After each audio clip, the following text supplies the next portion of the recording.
Halo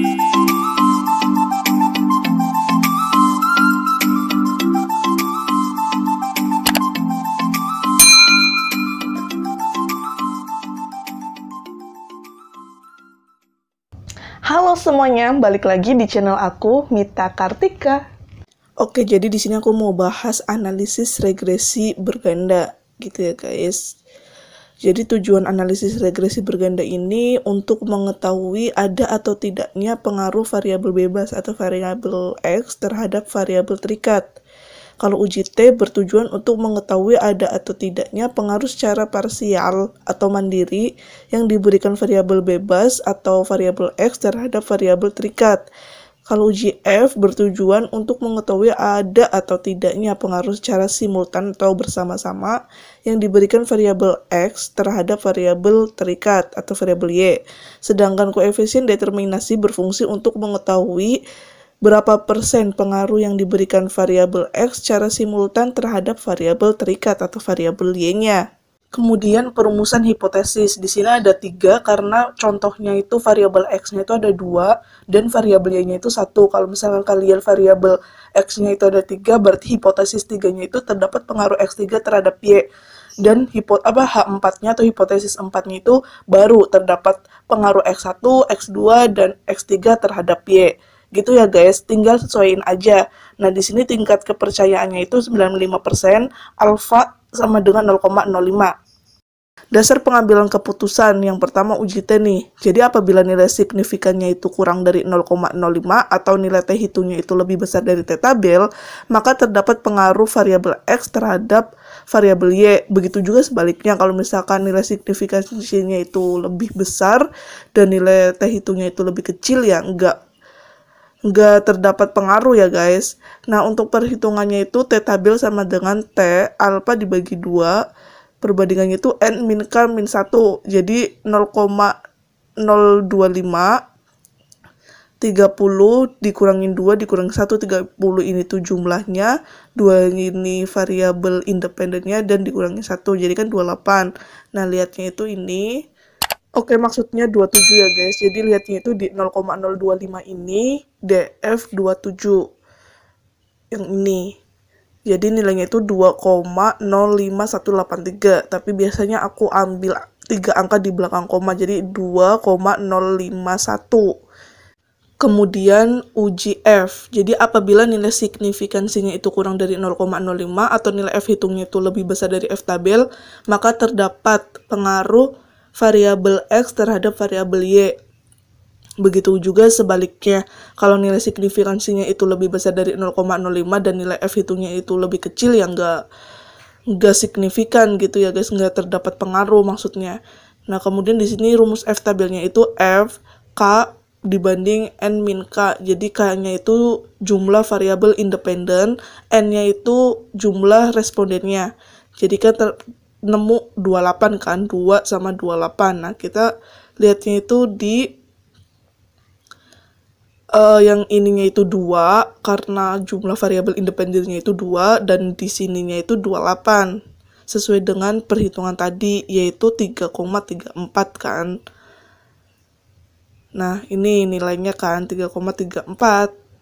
Jadi ya udah, berarti nilai F tabelnya itu nanti 3,34. Kemudian kita akan bahas interpretasi. Nah, untuk bahas interpretasi langsung aja ke ujinya. Jadi ini udah ada contohnya ya guys. Tinggal masukin aja caranya. Ini kalian kopas aja. Kemudian buka aplikasi SPSS kalian.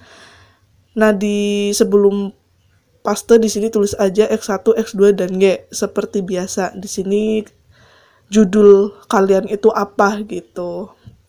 Ini misalkan judul aku variabel X1-nya itu harga, X2-nya itu kualitas produk, dan Y-nya itu keputusan pembelian ya guys. Kalian tinggal menyesuaikan aja. Kemudian langsung ke variabel view-nya. Di sini baru kita paste. Nah, seperti biasa kita cek ke bawah lengkap apa enggak gitu kan. Oke, langsung aja ke ujinya, yaitu ke analyze, regression, kemudian linear. Nah, harga sama X2-nya itu masuk ke independen, keputusan pembelian di dependen, kemudian langsung oke aja. Nah, ini adalah hasil outputnya, jadi bakalan kita pakai buat uji T, uji F, sama koefisien determinasi. Nah, koefisien ini untuk di pengujian T atau uji T. Ini udah aku kopas ya guys. Jadi, kita akan bahas satu persatu. Pengaruh X1 terhadap Y atau hipotesis 1.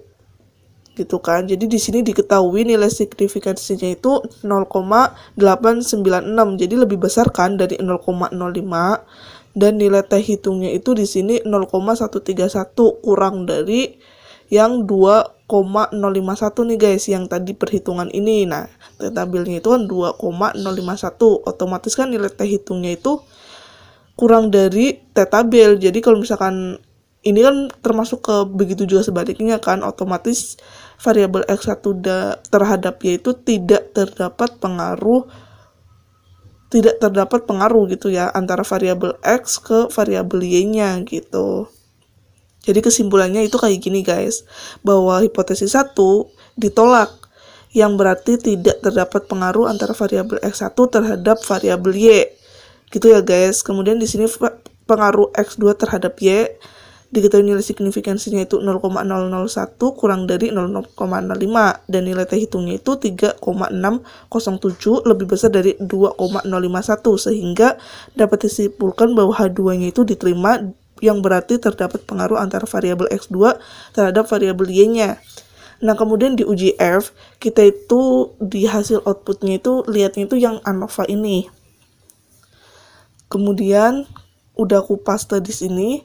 Jadi untuk interpretasinya itu diketahui nilai signifikansinya itu 0,005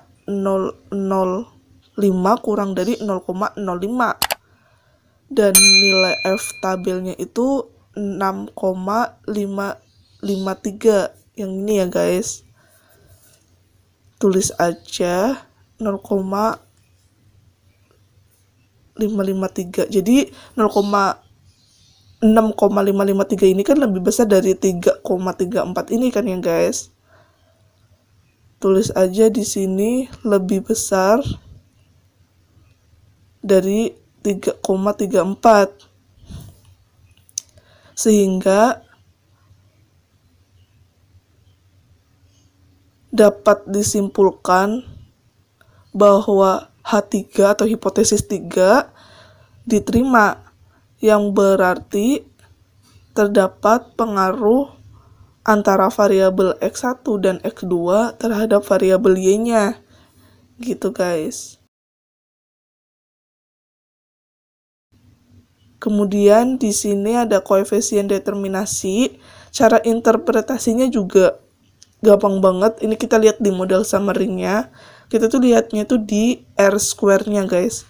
Jadi di sini R square-nya itu 0,327. Jadi terdapat pengaruh sebesar 32,7%. Dan sisanya berapa persen itu dipengaruhi oleh variabel lain gitu. So, mungkin itu dulu video aku hari ini. Kalau misalnya kalian suka sama video aku, yuk bantu aku untuk like video ini, subscribe, dan share ke media sosial kalian sebanyak-banyaknya ya. Terima kasih, sampai jumpa di video aku selanjutnya. Bye-bye!